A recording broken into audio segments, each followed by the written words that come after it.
There needs to be some power back to the people. That is Sonia Kang, who is an organizational psychologist, a professor at the Rotman School of Business, and host of the podcast For the Love of Work. In other words, way smarter than me. But we do have one thing in common. We're both fixated on a certain subject, and if you're an employer, then you should be too. That subject is hybrid work.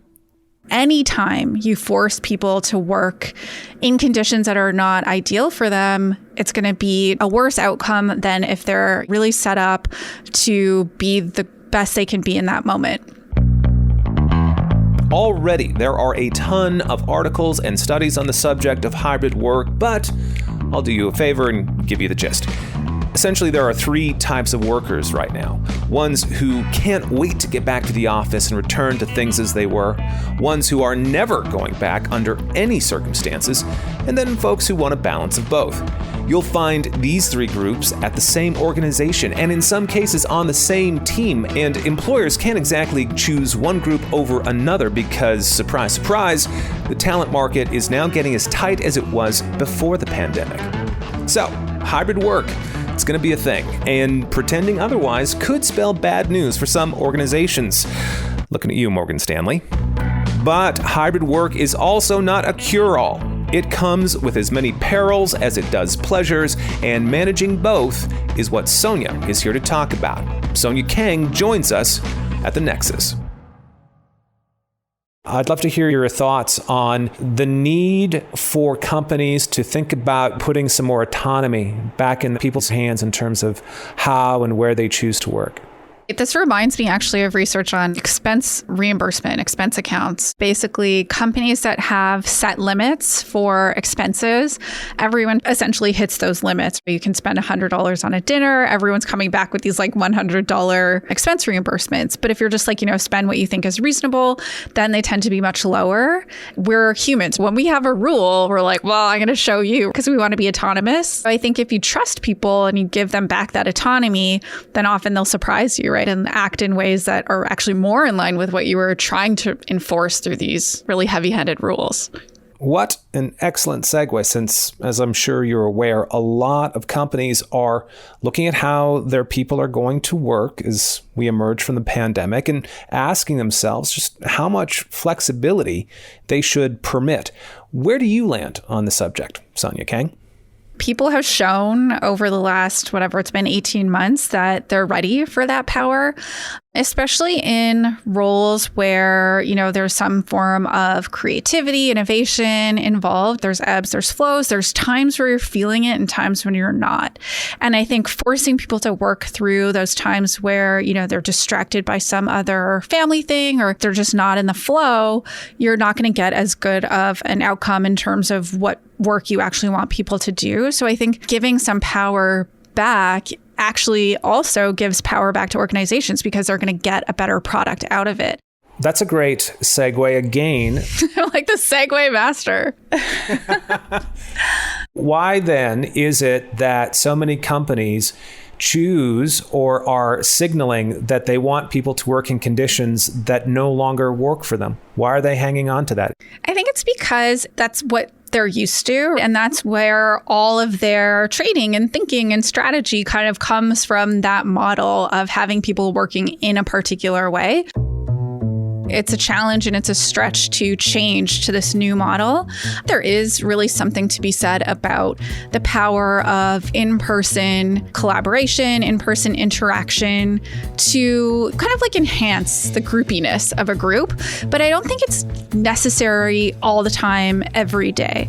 I just don't think that's needed anymore. I think people are getting used to creating those connections online, creating those connections in different ways. I think the instances where people really need to come together are going to be much fewer.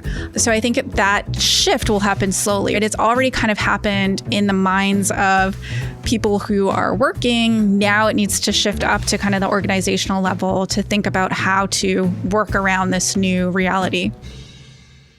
Suppose I'm an organization and I've seen all of the changes you've described, and I still want to skip hybrid work entirely and go back to things as they were. What would you say to me? I think it's a bad idea. That kind of control, that kind of oversight is really not going to work. We could talk about this generationally. We can talk about this just as a point in time. I think both of those are kind of contributing to people not wanting their time controlled as tightly.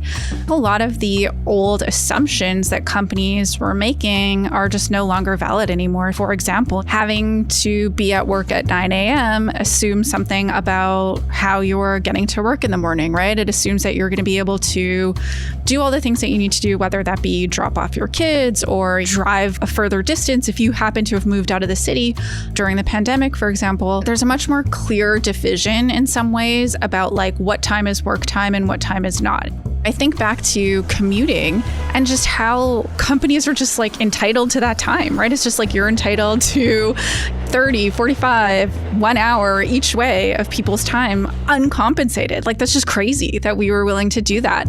And so I think going forward, there's going to have to be different assumptions made on the part of companies in terms of what their employees are willing to do, especially, like I said, with the movement that we've seen out of cities during the pandemic. You talked earlier about the advantages of working remotely versus working in the office. Is there a hard and fast rule, a unifying field theory for finding that balance between productivity or creativity, or is it just something that each company has to decide for themselves?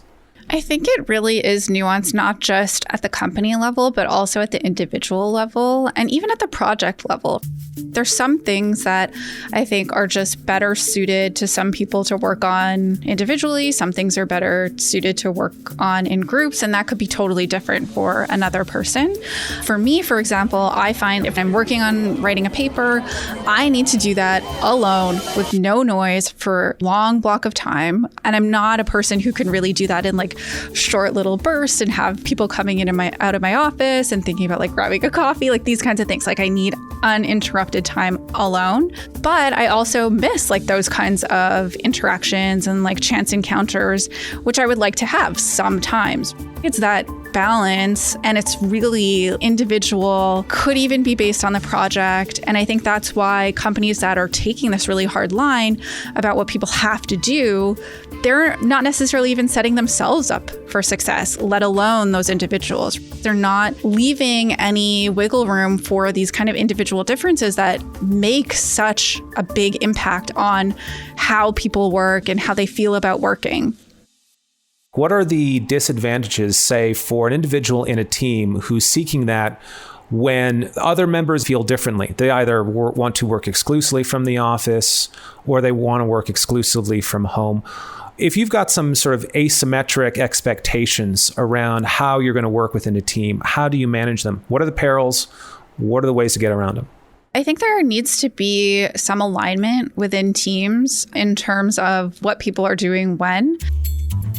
Companies need to do a better job of collecting data in terms of how people like to work and when people like to work, and kind of put teams together maybe based a little bit around that so that there's diversity in terms of, who's where when, but then there's also a bit of alignment in terms of working styles so that people aren't necessarily alone all the time. The easiest way to do it is just to listen to your team in terms of what they think is best for whatever work happens to be going on.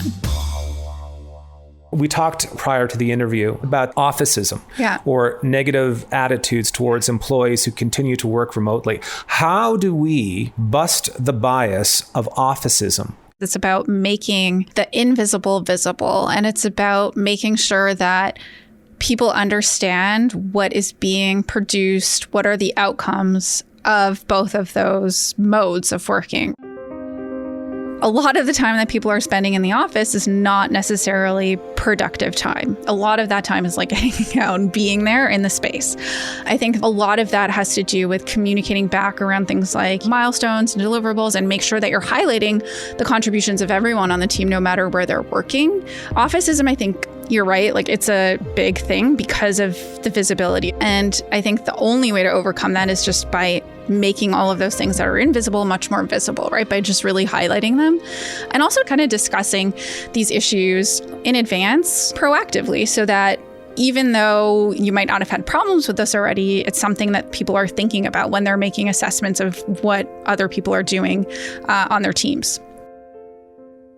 It's funny you should mention that. We're talking about performance, essentially, recalibrating analytics and metrics to capture productivity a little bit better. What about one step further and taking subjective assessments of people's performance out of a supervisor's hands entirely?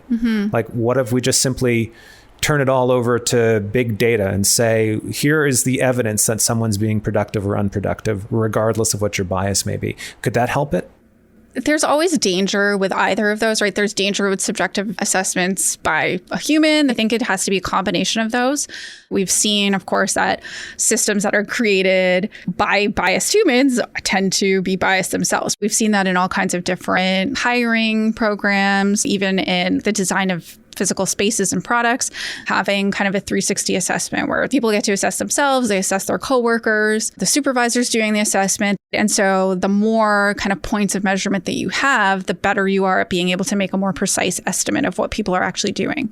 Throughout the pandemic, there is one at-risk group that's been talked about frequently, and that is working moms. They might be predisposed to perhaps maybe embracing more of a hybrid work model, and they've seen its benefits, but perhaps maybe are most at risk to being victims of officism at some point or another. Do we need to think about conscious ways to protect certain groups within a workplace that embraces a hybrid work model like that? The unfair burden that falls on working moms, some of that could be helped by just making it more normative for dads to do things like, take paternal leave or to take parental leave, that they're the ones who are taking time off to pick up their kids or drop off their kids or whatever the case may be. So I think both of those things are important. It sounds like at an individual level, anyone working in a hybrid team probably needs to be a little bit more mindful about how they're showing up and to understand about the way their actions can have an impact on their team members. At a team level, there probably sounds like there needs to be far more openness around how you're going to work together as a team. And then perhaps at an enterprise level, you can't be prescriptive anymore. Like, you have to empower your employees a little and give them some sense of determination how they choose to work. Did I get that part right? Yeah, so I agree with that. And I think that when you're working in person and you're seeing people all the time, you have this huge array of different experiences that you build this impression of them over time. When you're working in a hybrid environment, you only see people every once in a while. You have much fewer instances. And so that's why those impressions matter so much more. And so you have to really be mindful going into them. At the enterprise level, I think people love talking about agility all day long these days, but that's what agility is, right? Agility is being able to recognize in the moment, what's working, who's working, who's good at this, who's going to be best suited to this role, and then being more tailored and nuanced in terms of giving people the tasks and opportunities that they're set up to succeed in that moment. Sonia, thank you so much for making the time. Let's try to shamelessly plug your podcast. When can we expect season 2? So For the Love of Work, we'll be coming back with our second season in the fall. So we're looking at probably a September launch date. And a lot of the topics that we've talked about today are, of huge interest to us on the podcast as well. So definitely exploring more of these ideas around hybrid work and how to make yourself stand out. And if you like Krish's show, I think you're going to like my show. So check it out. All right. It was a real pleasure to chat with you. Thank you. Are you an employer with hybrid work on your mind?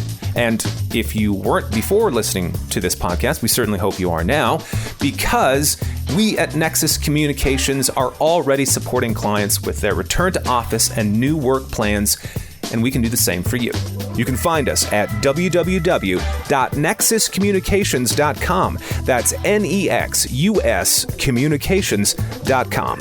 And while you wait with bated breath for season 2 of Sonia's podcast series, I encourage you to check out season 1 of For the Love of Work, which you can find wherever you get your podcasts.